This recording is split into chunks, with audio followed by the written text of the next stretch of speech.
The phone felt cold against my ear, colder than the December air outside. "You're not welcome at Christmas dinner this year, Mom," Jessica said, her voice flat.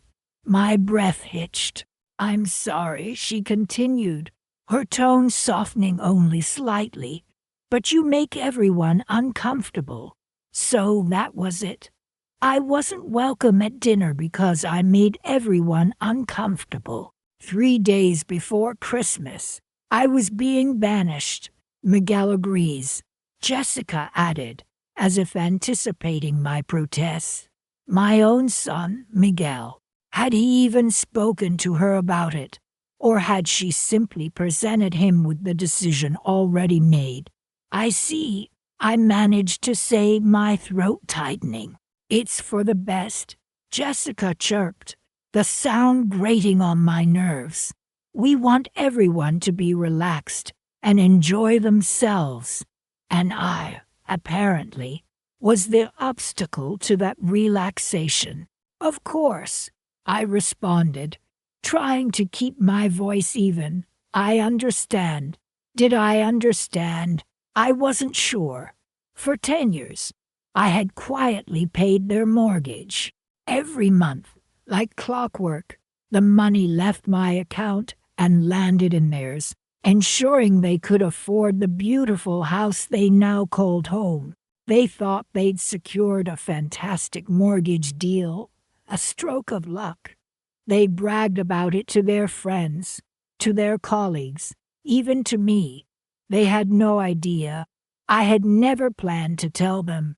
It was my gift, a way to help them build their lives together, a gesture born out of love.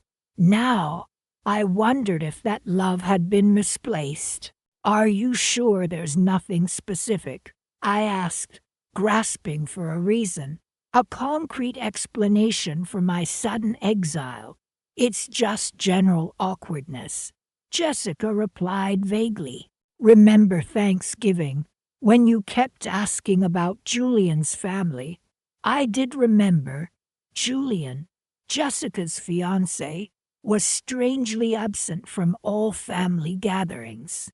Jessica claimed he was a busy lawyer, always tied up with work. Yet, I'd seen pictures of him on social media, smiling at galas and vacationing in exotic locales. It just seemed odd that he couldn't make time for a simple family dinner. My questions, apparently, had crossed a line. "I was just making conversation," I said quietly. "I know, Mom, but it made things a bit tense." Jessica's voice took on a pleading tone. "Let's just have a nice, quiet Christmas, separately." Okay, I repeated, the word a dull ache in my chest. We exchanged a few more empty pleasantries before ending the call. The silence that followed was deafening. I walked over to the window and looked out at the snow falling softly on the lawn. The festive lights twinkling in the neighborhood seemed to mock me, highlighting the emptiness I felt. Christmas, a time for family, togetherness, and joy, was now tainted with a bitter taste of rejection. The following day, I went through the motions, decorating my small apartment, trying to conjure a semblance of holiday spirit. But the joy was gone, replaced by a quiet resolve. I spent hours staring at the mortgage documents I kept locked in my safe, a grim satisfaction creeping into my heart. I had always considered it a selfless act, a gift given freely, but now it felt more like an investment, one that had yielded no return. My fingers traced the signature on the bottom of the automatic payment form, a small, almost insignificant detail. It was time for a change, a small change, but one that I suspected would have a significant impact. The day before Christmas, I called the bank. "I need to cancel an automatic payment," I said, my voice steady. devoid of the tremor that had plagued it during the call with Jessica. The bank representative asked for their account details. I provided them, the numbers rolling off my tongue with practiced ease. "Effective immediately?" she asked. I paused for a moment, a flicker of hesitation. "Then, yes," I said firmly. "Effective immediately." There, it was done. A small twist of fate, a subtle shift in the financial tides. I hung up the phone and a strange calmness washed over me. It wasn't the festive joy I'd hoped for, but it was something, a quiet anticipation, a knowing smile playing on my lips. I wondered how Jessica and Miguel would enjoy their Christmas dinner, knowing that the foundation of their perfect life was about to crumble. The phone felt cold against my ear. "I don't understand why you're so upset, Stella," Miguel said, his voice tight. "Jessica just thinks it's best if you don't come to Christmas this year." I gripped the receiver tighter, the plastic creaking. "Best," I repeated, my voice trembling slightly. "She told you I was being difficult, that I criticize her constantly, that I make her uncomfortable in her own home?" He sighed, a weary sound that pierced me. "She's just stressed, Mom. The holidays are tough." I closed my eyes, picturing Jessica's perfectly manicured nails tapping impatiently as she relayed her list of grievances to my son. "So I'm the problem?" I asked, my voice quieter now, a dangerous calm settling over me.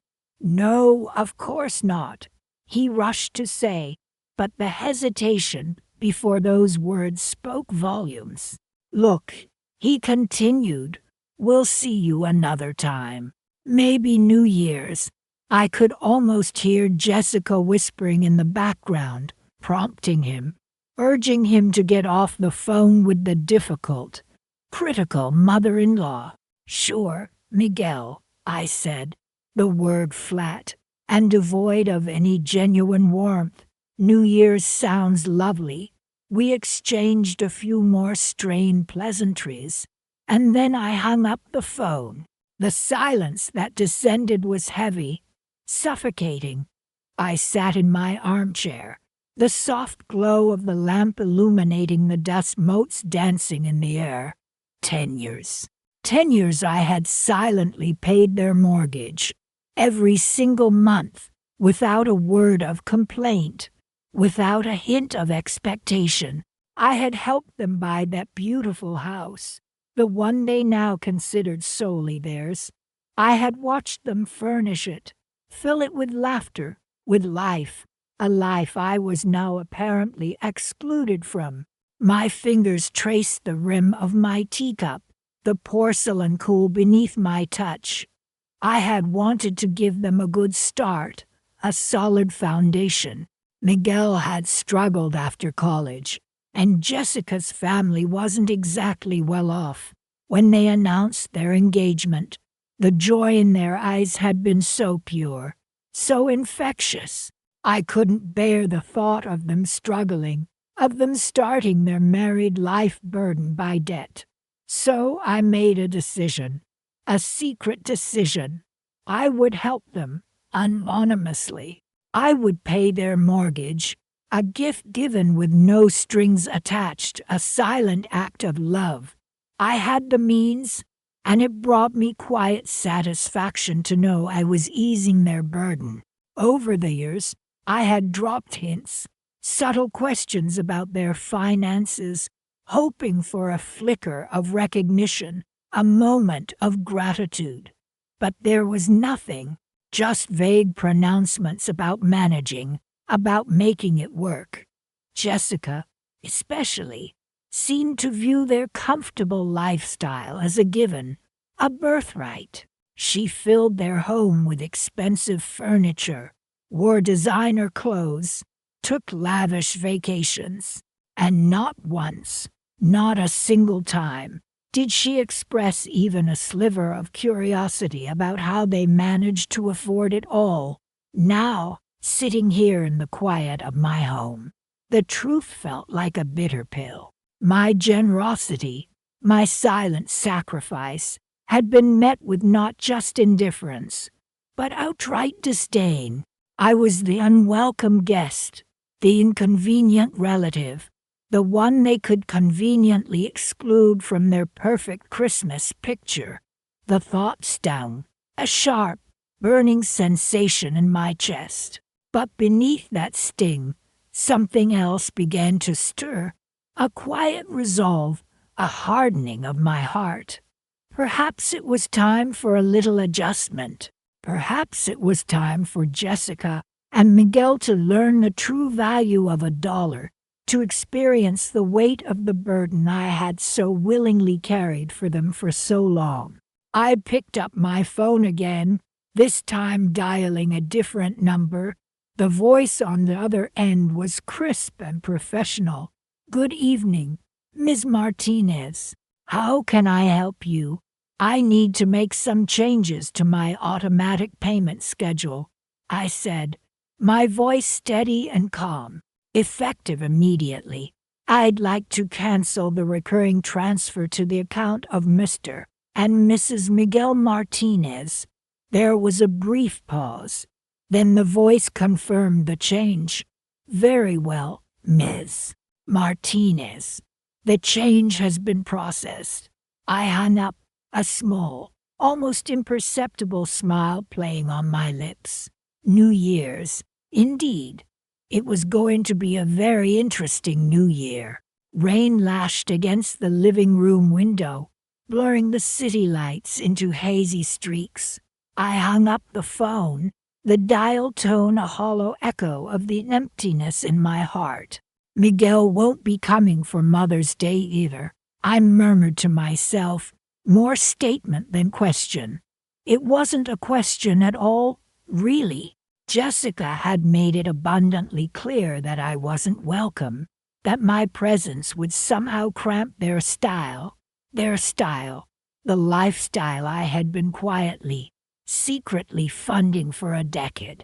The house they lived in, the car they drove, the holidays they flaunted on social media, all built on my generosity, on the monthly mortgage payments I diligently made since they bought the place. 10 years. 10 years of believing I was investing in their happiness and our family's future. Now, sitting here in the deepening twilight, the reality of my situation hit me with the force of a physical blow. They didn't want me. They just wanted my money. I walked over to the antique writing desk, its polished surface reflecting my tired face. Opening the drawer, I pulled out the worn bank statements, each one a testament to my folly. My fingers traced the line items, the automatic transfers, the steadily decreasing principal balance on their mortgage. It was a dizzying sum, enough to make my head spin, enough to secure my own future, my own comfort. And what had I gotten in return? Exclusion, disdain, the gnawing feeling of being used. "They won't even know what hit them," I whispered, a flicker of resolve igniting in my chest. It was a small flame, barely perceptible, but it was there. I opened my laptop, the glow of the screen illuminating my face. Navigating to the bank's website, I logged in, my hand hovering over the mouse. Staring at the account details, I felt a strange mix of sadness and determination. Sadness for the lost years, for the relationship I'd hoped to build with my son and his wife. Determination to reclaim my life, my dignity, my financial security. With a deep breath, I clicked on the scheduled payments tab. There it was, the automatic mortgage payment, set to go out in just a few days. My finger hovered over the cancel button. A wave of doubt washed over me. Was I doing the right thing? Was this the right way to handle things? They'll learn. I said to myself, my voice firmer this time. They'll learn the value of $1, the value of family, the value of respect. They'll learn that their comfortable life wasn't built on their own merit, but on the silent generosity of someone they treated as an afterthought. I clicked the button. The confirmation message flashed on the screen. Payment cancelled. 2 small words, yet they felt monumental. It was done. The flow of money had stopped. I closed the laptop. The silence in the room suddenly amplified. The rain continued to fall, a steady rhythm against the window pane. I sat there for a long time, listening to the rain, letting the reality of my decision sink in. It wasn't about the money, not really. It was about the principle. It was about respect. It was about reclaiming my own life. It was about teaching them a lesson they wouldn't soon forget. They'd learn. I was sure of it. They'd learn that their casual disregard, their thinly veiled insults, their constant exclusion had consequences. They would learn that the world didn't revolve around them, that their privileged existence wasn't a given, but a gift I had freely given and could just as freely take away. I stood up, a new sense of purpose coursing through me. I wasn't sure what the future held, but for the first time in a long time, I felt a glimmer of hope. It wasn't the life I'd envisioned, but it was my life, and I was finally taking it back. The rain had stopped, and a sliver of moon peeked through the clouds. A new chapter was beginning, a chapter where I would finally put myself first, a chapter where I would rebuild my life, brick by brick, without the burden of their ingratitude.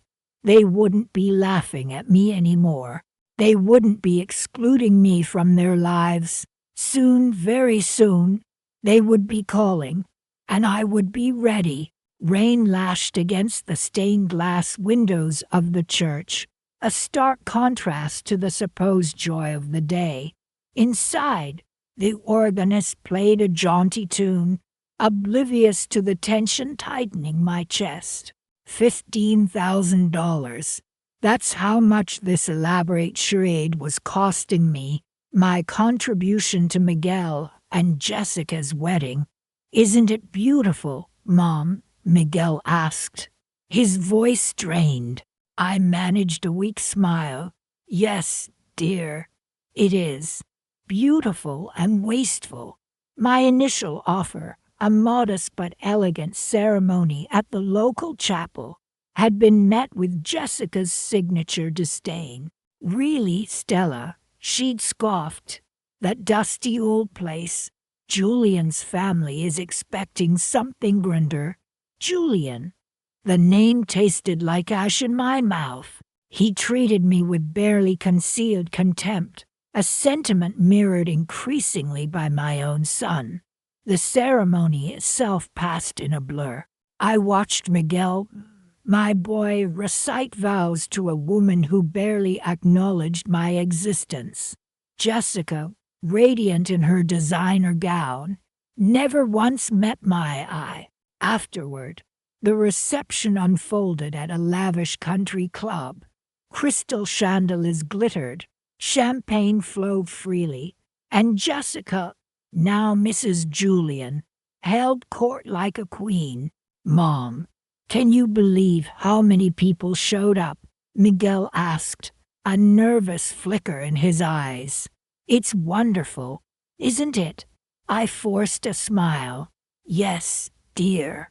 Wonderful. The truth was, I felt invisible. No one, not even Miguel, seemed to notice my presence. I was a ghost at my own son's wedding, a silent financier of their extravagant happiness. Stella, you haven't touched your champagne. A voice startled me. It was Aunt Clara, my late husband's sister. She gave me a knowing look. Everything all right, I sighed. Just overwhelmed, I suppose. Clara patted my hand. Miguel's a lucky man, she said, her eyes fixed on Jessica across the room. She's quite the catch. I managed a strained smile. Yes, quite. Clara, bless her heart, didn't understand the subtle barbs, the constant undermining of my opinions, the casual disregard that had become Jessica's trademark. She hadn't witnessed the countless times I'd bitten my tongue, swallowed my pride, all for the sake of my son's happiness. Later, as the dancing began, Miguel finally approached me. "Mom," he started, his voice hesitant. "Jessica wants to talk to you." My heart sank. This couldn't be good. Jessica stood by the towering wedding cake, a vision in white, her expression tight. "Stella," she began, her voice clipped, "we need to talk about the house." My breath hitched. The house. The beautiful Victorian I'd secretly been paying the mortgage on for the past 10 years. A gift I'd planned to reveal on their anniversary. "What about it?" I asked, trying to keep my voice steady. "Well," Jessica said, smoothing down her dress, "now that we're married, we've decided we need something bigger, more modern." I stared at her, dumbfounded. "Bigger," I repeated. "But you love that house." Jessica shrugged. "It's quaint," she conceded, "but it's just notice anymore." A cold knot formed in my stomach. "And what about the mortgage?" I asked, my voice barely a whisper. Jessica waved a dismissive hand. "Oh, don't worry about that, Stella. We'll figure it out." She smiled, a brittle, condescending smile. "We'll be just fine." She turned and walked away, her arm linked with Julian's, leaving me standing alone amidst the revelry, the joyous music suddenly sounding like a mocking dirge. $15,000 for a wedding, 10 years of mortgage payments, and this casual dismissal, this utter lack of gratitude. Something shifted within me, a quiet resolve, a steeling of my spine. I wouldn't say anything now, not yet. But I knew with a chilling certainty that things were about to change. The game, as they say, was afoot. 6 months after the wedding, Miguel called, his voice tight with excitement. "Mom, you won't believe it. Jessica and I found the perfect house. It's got everything: huge kitchen, pool, even a guest house for you to visit." He rushed on before I could respond. "We're meeting the realtor tomorrow. You should come see it." His tone shifted, almost hesitant. "Jessica, well, she thinks it might be a little out of our reach. But I know we can make it work." My chest tightened. "Out of your reach?" I asked, keeping my voice neutral. "Well, yeah," he admitted. "The mortgage is substantial." I bit back the words that burned on my tongue, the reminder of the years I'd silently paid their mortgage on their current, much smaller home. Instead, I simply said, "I'd love to see the house, Miguel." The next day, I stood on the manicured lawn of the sprawling house, trying to reconcile the image of my son, a struggling graphic designer, with this opulent backdrop. Jessica, radiating self-satisfaction, draped her arm round his shoulder. "Isn't it perfect, Mom?" she asked. Her smile strained. "It's exactly what we've always dreamed of." "It's certainly something," I replied, my gaze lingering on the oversized pool shimmering in the afternoon sun. The realtor, a slick man in an expensive suit, beamed. "This property is a real gem," he declared, launching into a practice spiel about granite countertops and walk-in closets. I listened, a quiet unease settling in my stomach.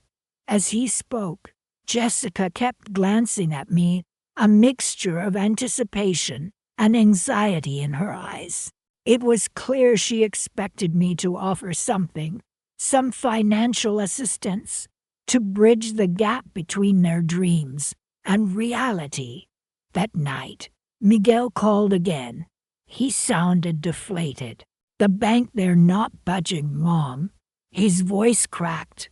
"They said our debt-to-income ratio is too high.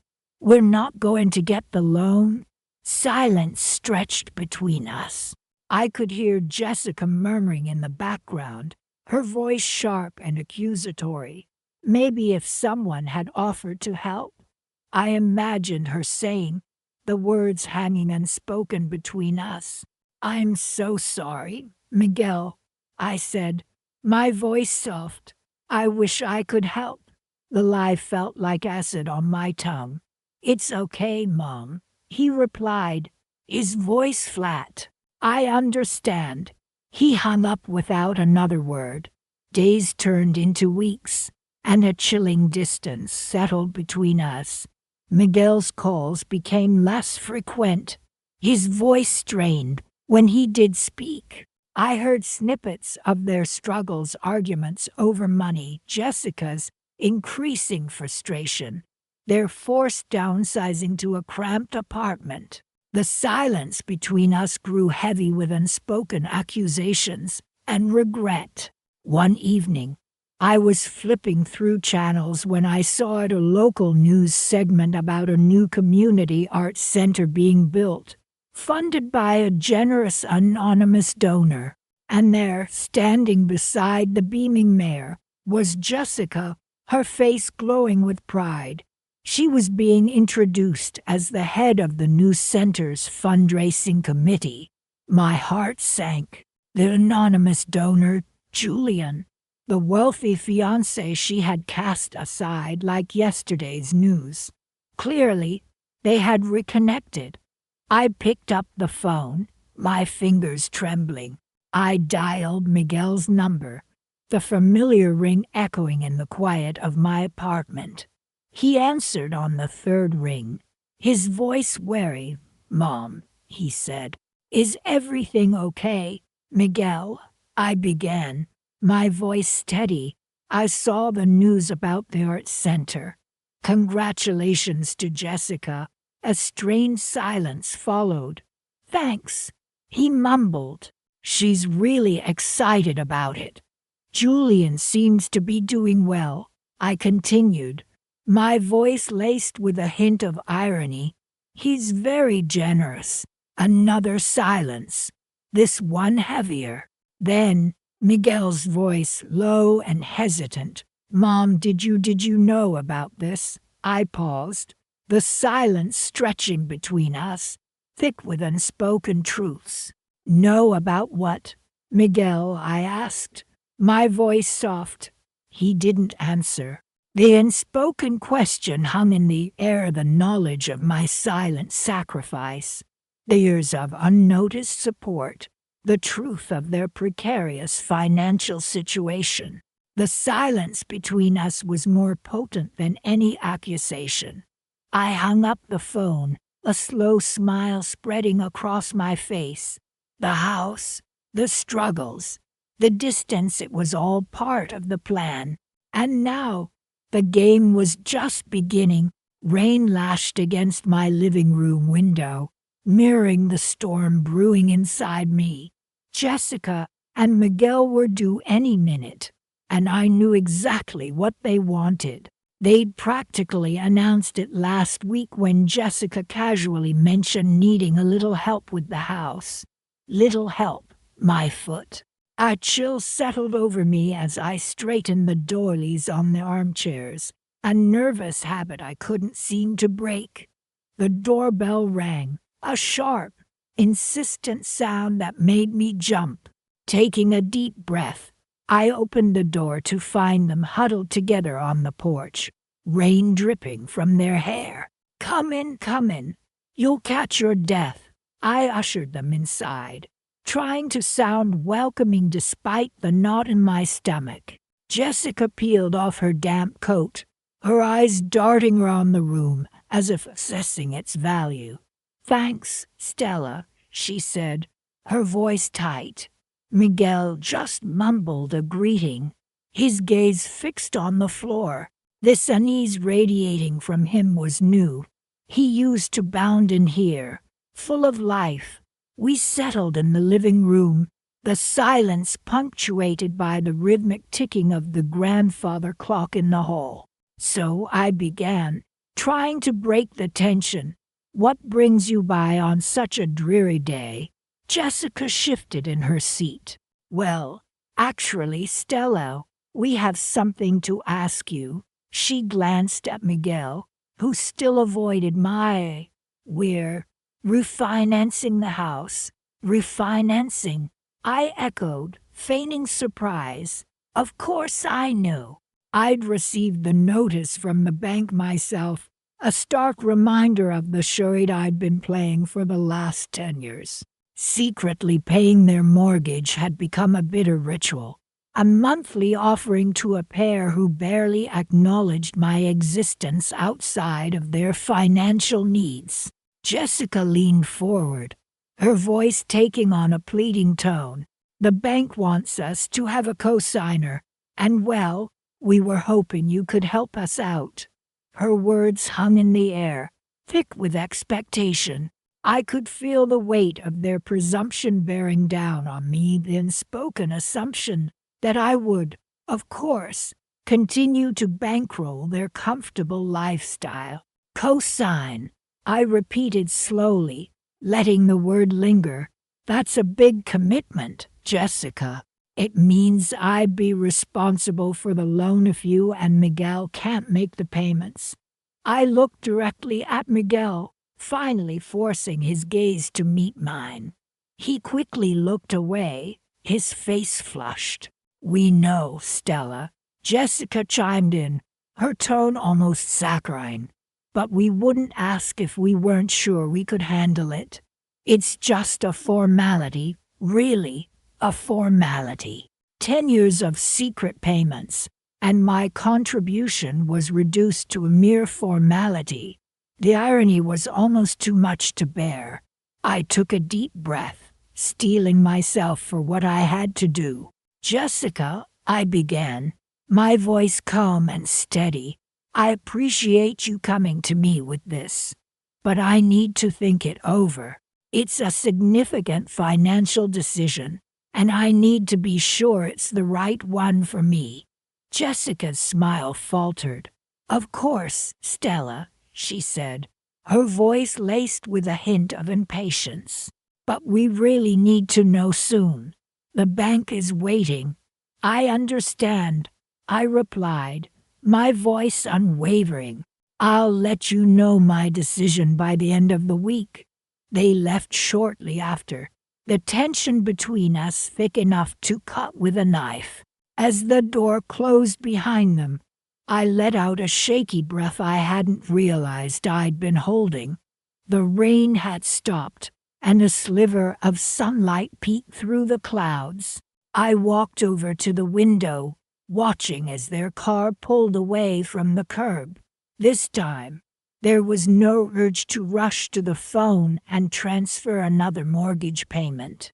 The silence in the house was broken only by the gentle chime of the grandfather clock. It was a sound I usually found comforting, a reminder of the passage of time, of the stability and tradition I cherished. But today, it sounded different, almost mocking. 10 years. 10 years of silent sacrifices, of unacknowledged generosity, of being treated as an afterthought. But not anymore. I picked up a small, antique music box from the side table, a gift from my late husband. Opening it, I let the delicate melody fill the room. It was a bittersweet tune, a reminder of a time when things were simpler, when family meant something more.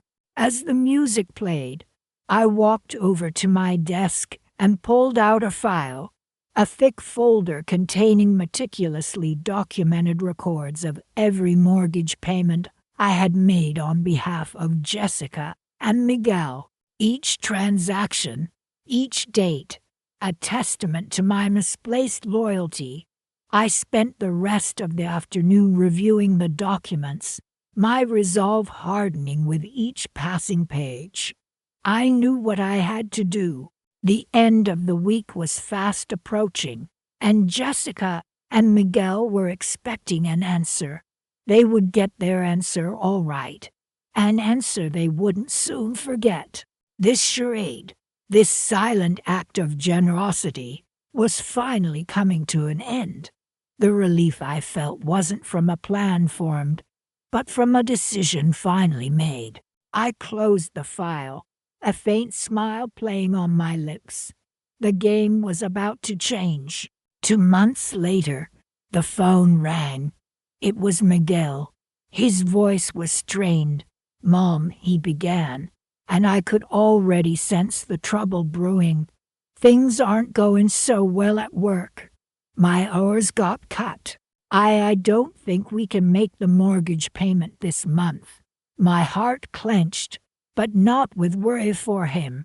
This was it. The seed I had sown was starting to sprout. I feigned concern. "Oh, Miguel, I'm so sorry to hear that. What happened?" He mumbled something about restructuring and budget cuts, his voice tight with stress. "It's just temporary, Mom," he assured me, but I could hear the doubt in his tone. "We'll figure it out." I let the silence hang for a beat, letting the weight of his predicament settle. "Well, sweetheart, I wish I could help, but things are tight for me too. You know how it is." He didn't push, thankfully. He knew I'd always been there for them, always helped them out. This was the first time I'd turned him away. He just sighed. "Yeah, I understand. Thanks anyway, Mom. We'll manage." We exchanged a few more pleasantries. The conversation strained and stilted.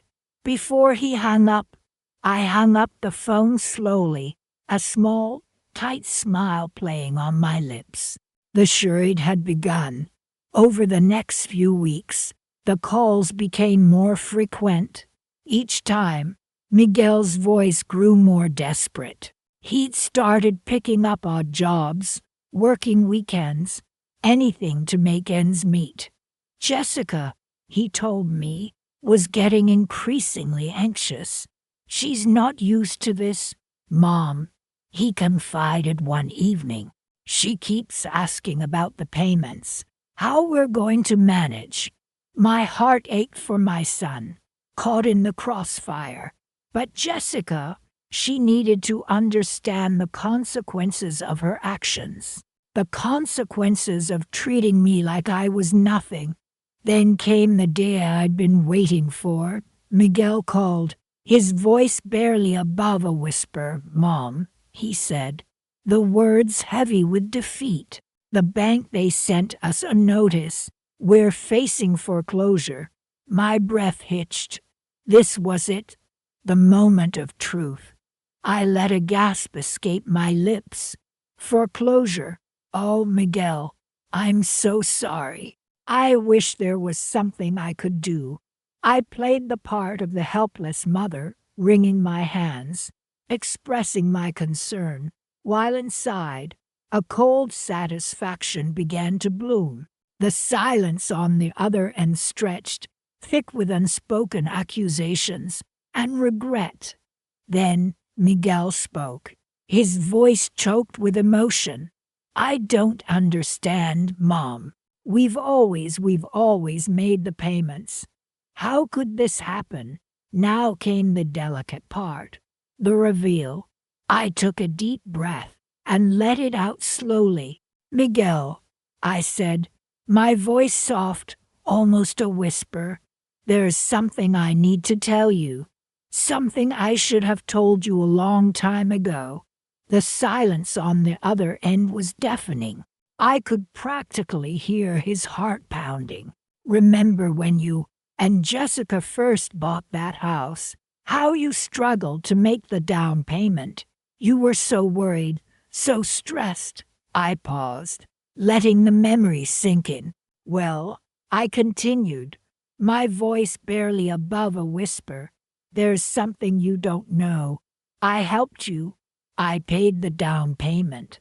Another silence. I could almost picture his eyes widening in disbelief. And I added, the words dripping with a carefully crafted blend of regret and revelation. I've been making your mortgage payments ever since. For 10 years, Miguel. 10 years I've been supporting you and Jessica, and she treats me like this. The silence that followed was thick with shock and realization. He didn't speak. He couldn't. I continued, my voice trembling slightly now, adding just the right touch of wounded pride. I wanted to help you. I wanted to give you a good start. But Jessica, her constant complaints, her disrespect, her excluding me from family gatherings, it became too much. I couldn't keep supporting her ungrateful behavior. I let the words hang in the air, letting them sink in, letting them fester. Finally, he spoke, his voice hoarse. Mom, you mean we don't actually own the house? The question hung in the air, heavy with the weight of 10 years of misplaced security. No, Miguel, I said quietly. You don't. I do. I paused, then added, my voice laced with a hint of steel, and I've decided to sell it.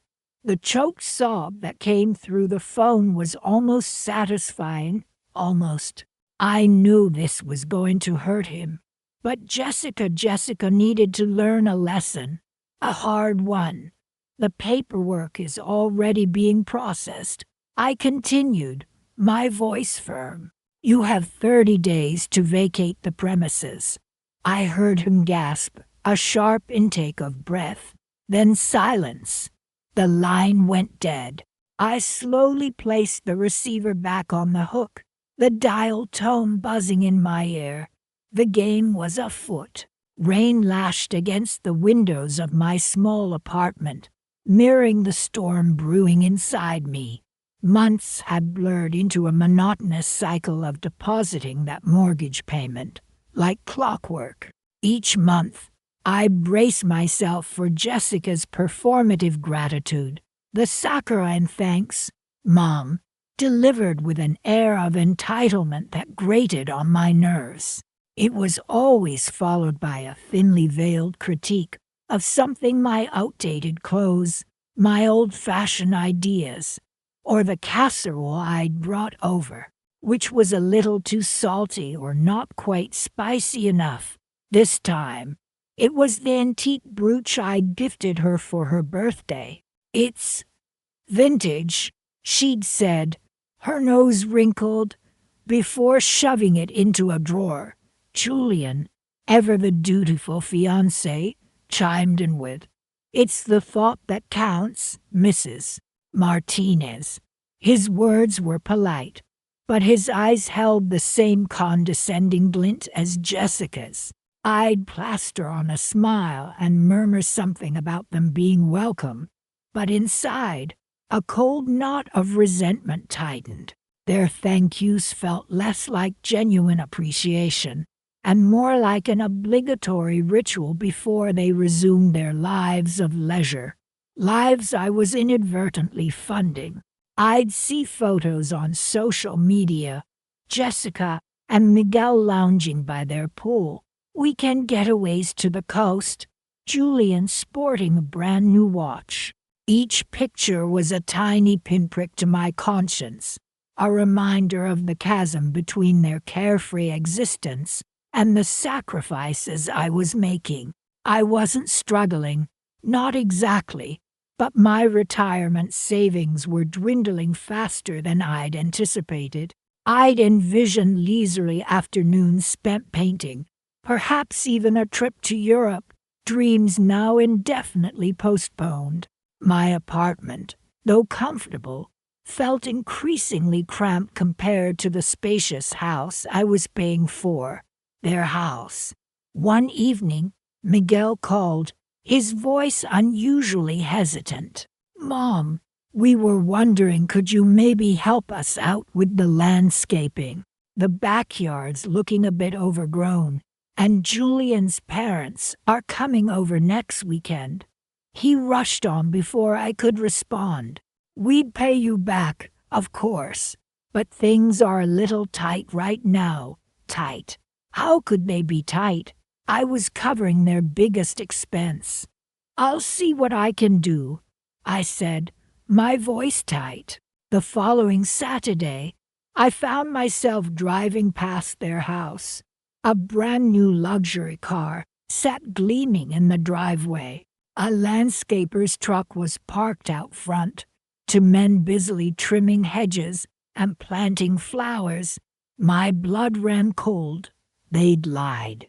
They hadn't needed my help. They'd simply wanted to save themselves the expense. They were using me. The realization hit me with the force of a physical blow. I felt a fool, a naive old woman being taken advantage of by her own family. That night, sleep evaded me. I replayed every interaction, every saccharine thank you, every subtle insult, over and over in my mind. The resentment, which had simmered for so long, now boiled over. I paced the floor, my heart pounding, a new kind of resolve hardening within me. Enough was enough. The next morning, I woke with a sense of purpose. I called my financial advisor, Mr. Henderson. "I need to make some changes to my automatic payments," I told him, my voice steady. "I want to stop the monthly transfer to Miguel's mortgage account." There was a pause on the other end of the line. "Are you sure about this, Mrs. Martinez?" Mr.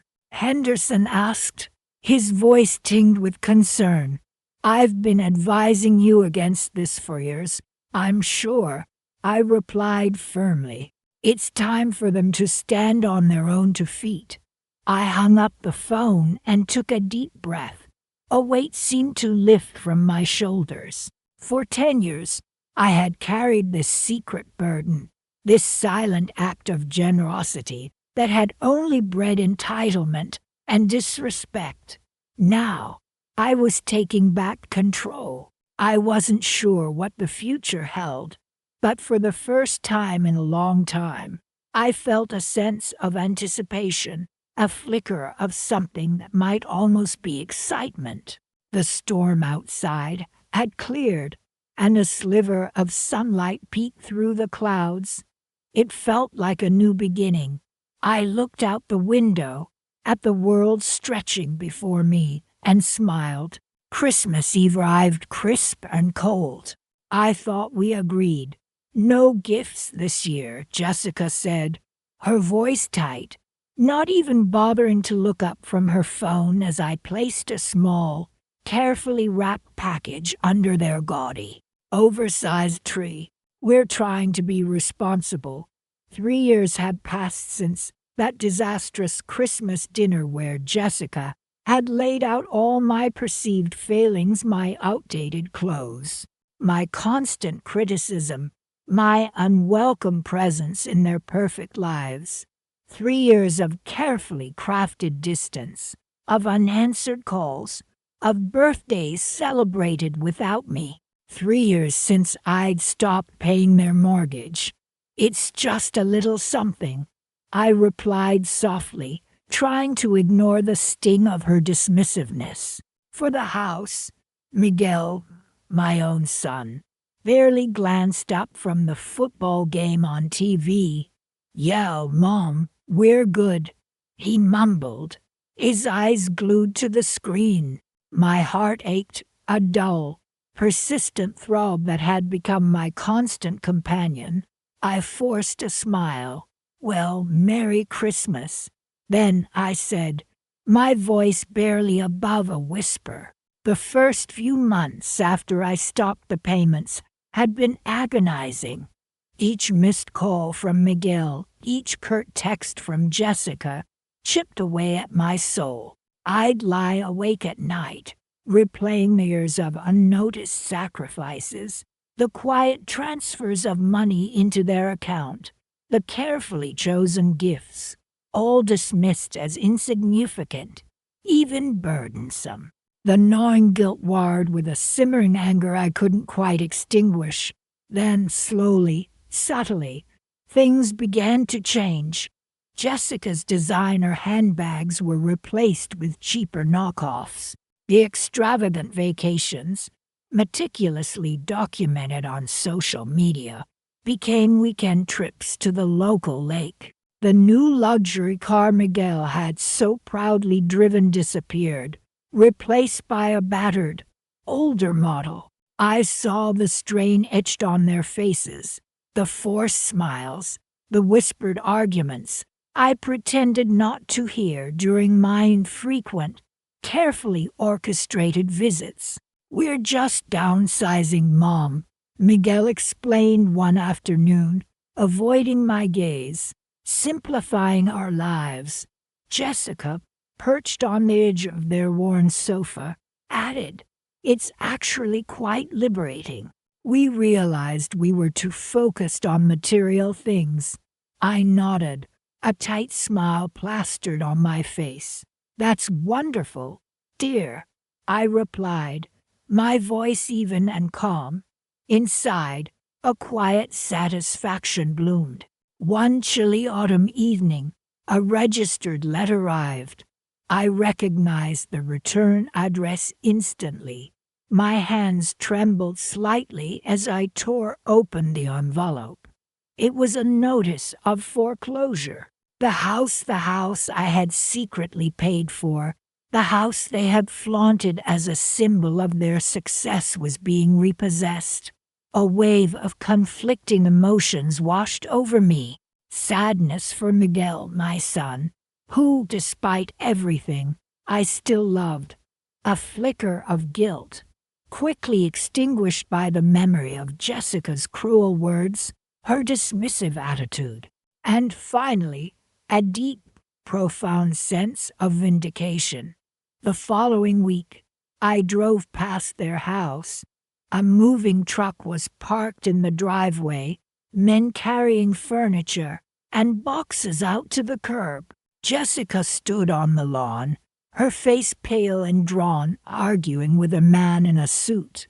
Miguel stood beside her, his shoulders slumped, his head hanging low. I slowed down, considering stopping, but then thought better of it. I had given them enough. I continued driving, the crisp autumn air filling my lungs. The leaves were turning vibrant shades of red and gold, a beautiful, bittersweet reminder of the changing seasons. I had lost a son, perhaps, but I had also gained something. I had regained my self-respect, and that, I realized, was worth more than any house, any gift, any forced Christmas dinner. I had a plan for myself, a plan for the future, a plan that no longer included them. And as I drove, I allowed myself a small, private smile. The Caribbean was calling. Sunlight streamed through the bay window, illuminating the dust motes dancing in the air. 10 years. 10 years I'd paid their mortgage, a silent gift, a silent burden. I remembered the day Miguel, my son, had called, his voice tight with worry. Mom, we're about to lose the house. He'd confessed. Jessica and I, we just can't make ends meet. My heart ached for them, for the young couple struggling to build a life together. Don't you worry, sweetheart, I'd reassured him. I'll help. And I had, quietly slipping the mortgage payment into their account each month, a secret pact between us. Or so I thought. It had started as a temporary measure, a bridge to get them back on their feet. But months turned into years, and the comfortable silence I maintained became a cage of my own making. Each Christmas card, each birthday phone call, felt hollow, tinged with the unspoken truth of my sacrifice. The casual dismissiveness from Jessica stung the most. "Oh, Stella, you wouldn't understand," she'd often say, waving away my attempts to offer advice or share my experiences. And then came the Christmas dinner, the final straw. "You're just not festive enough, Stella," Jessica had declared, her tone dripping with condescension. "We'll have Christmas without you this year." My hand trembled slightly as I sipped my tea, the delicate china cup a stark contrast to the turbulent emotions within me. It wasn't about the money. Not entirely. It was about the blatant disregard, the casual cruelty of their assumption that I was simply a bottomless well of resources, a silent benefactor to be taken for granted. I had enabled their comfortable life, their carefree laughter, their blissful ignorance of the sacrifices I made. And for what? To be shut out, dismissed, and treated as an inconvenience. The silence, once a shield, had become a prison, and I was ready to break free. The letter from the bank sat on the table beside me, crisp and official. It was addressed to Jessica and Miguel, informing them that the mortgage payments had ceased, that the outstanding balance was due, and that foreclosure proceedings would begin if they didn't rectify the situation immediately. I hadn't told Miguel about my decision. He wouldn't understand. He'd plead, he'd argue, blinded by his loyalty to Jessica and the comfortable life they had built on a foundation of my silent generosity. I closed my eyes, picturing their reaction. The confusion, the panic, the inevitable accusations. Jessica's shrill voice echoed in my mind, blaming me, twisting the narrative to paint herself as the victim. How could she do this to us? I could almost hear her cry, a flicker of something not quite satisfaction, but perhaps a quiet sense of justice stirred within me. They would learn.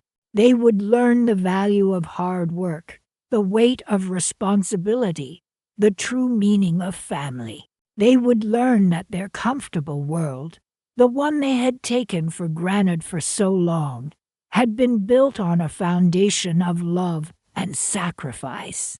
A foundation they had carelessly chipped away at until it crumbled. I picked up the phone, dialing the number of my travel agent.